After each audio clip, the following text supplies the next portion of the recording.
Hello mga kamamsis, kaparmers. For today's episode ay magluluto ako ng napakasimpleng ulam. So ito po ay ang tulya. Yan, nilinis ko na po yan at aantayin lang natin ng mga 30 minutes. Pinasusukan natin yung kanyang mga dumi o yung mga kanyang nakain. Habang iginagayak natin ang ating mga ingredients.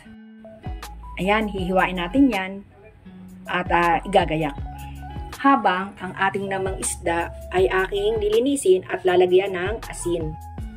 So, ang ating pong mga ingredients ay napakasimple lang. Meron po tayo rito konting mantika lang. At meron tayong bawang, sibuyas at luya. At meron din po tayong 2 pieces ng kamatis, medium at large size. At meron din tayong fish sauce, sili. Ayan. Di ba po, napakasimple lang. Siyempre, ang main ingredients natin ay ang ating tulya.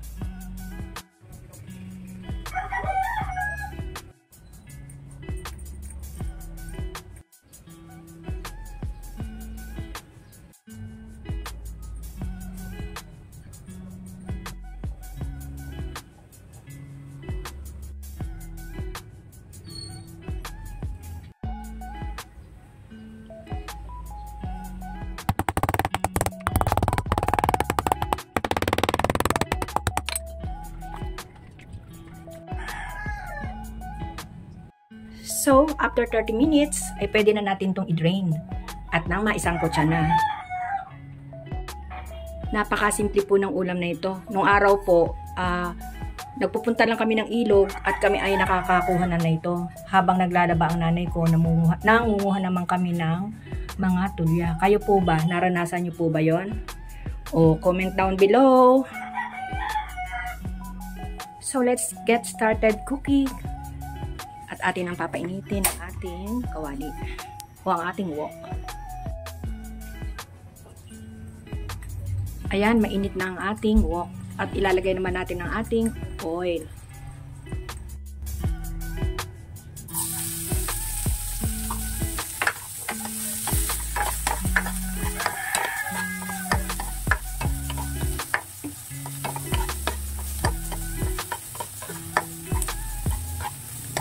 Gagawin lang natin siyang light golden brown.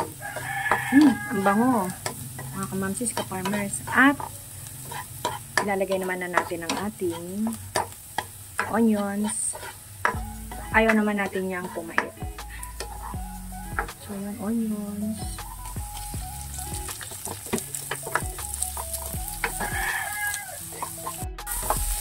Antayin lang natin siya maging translucent.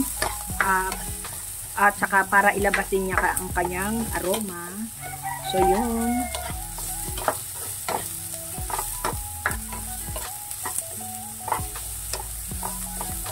At ilalagay naman natin ang ating ginger. Pinipit ko po yan para mas lumabas ang katas. At this point, ilalagay ko na ang aking tomatoes. Bango.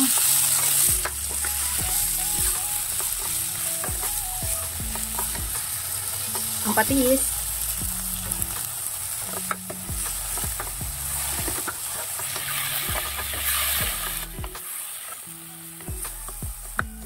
At hinaan ko ng bahagya ang apoy upang maluto ng gradually ang ating tomato.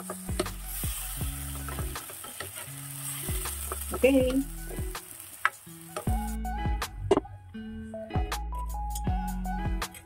Yun. At teka lang. At aking hahaluin.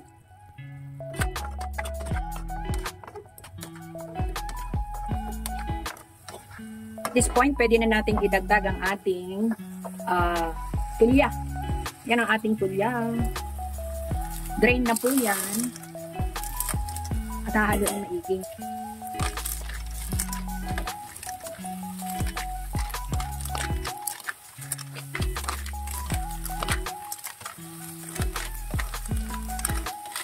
May naamoy po yung luya. Ang sarap.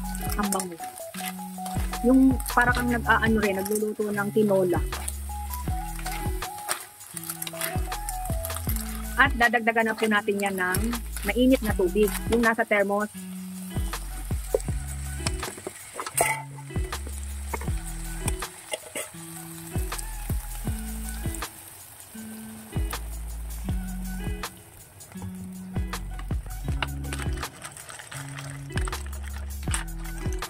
hahayaan lang natin siyang bumuka at ilalagay naman natin ang ating dahon ng sili at titikman.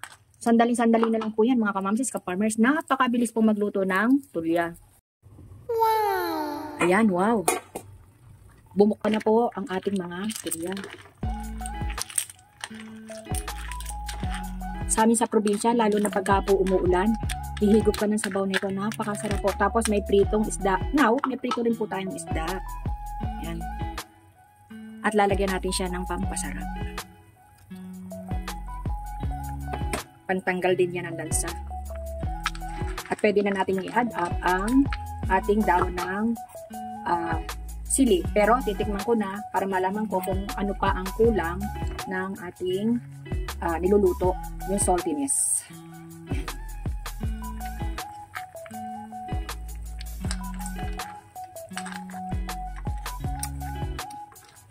Wow, ang sarap.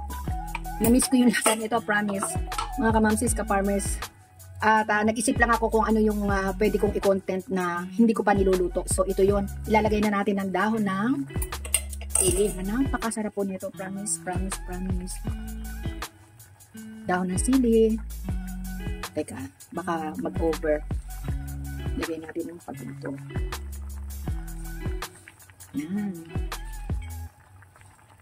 Medyo marami kasi maganda raw ang sili sa katawan ng tao. Maraming na akong nababasa, napapanood na sa YouTube. Kaya naman kung napakarami naman dito sa blooming treatment, why not naman, di po ba? Why not naman? Kaya lagyan natin. Medyo may kamahalan nga lang kasi yung isang taling maliit, 10, ilang piraso lang, 3, 4 na tangkay lang yata yon. Parang ini-spread lang ba nila tapos okay lang yun. Okay lang naman din. Ayan o, malaking mata. Hindi ko alam kung anong tawag doon sa isda na yun. Hindi naman yung galunggong. Di ba po? O comment down below kung ano po bang isda ito. Malaking mata. So yun, painitin lang natin ang ating kawali. Ito nabili ko yan nung may ganyan na may mark. I don't know kung ano yan. Bagong-bagong kawali na pirituhan. Okay? Si Mariel, inilagay na kagad yung mantika. Hindi ko pa kinukuhanan itong Mariel neto. Ayan mga kamamsis, ka-farmers, uminit na po yung ating kawali at nilagyan na ni Mariel ng mantika. So maglalagay na po tayo ng fish. Antayin lang po natin maluto yan. Wait, but naiiyak po sa akin yung isda. Nakatalikod sa akin. Nakatalikod yung isda. Si Mariel talaga. Yon.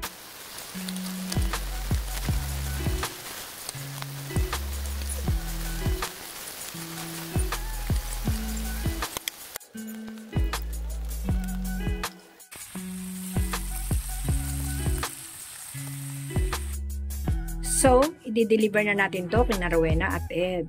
At lalagyan natin ng fish. Yan.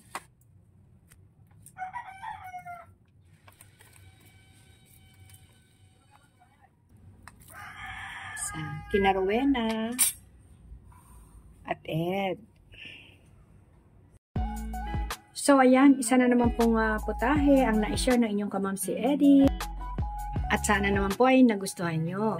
At sa mga bago lang dito sa aking channel, yung nakapanood ng video, please naman paki-subscribe naman ako.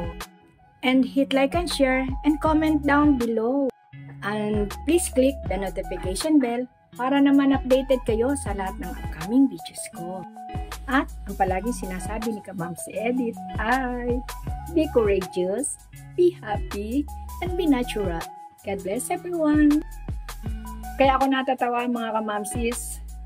Ayan, nabawasan na po, nagkain na po yung mga kasama ko, naiinip na. Ano daw bang plating yan? Nagugutom na nga raw sila eh. So yun mga kamamsis, sino po bang relate dyan? Ang sabi ko, wait lang. At aking flex. So yun. Masyado kasi nga na late.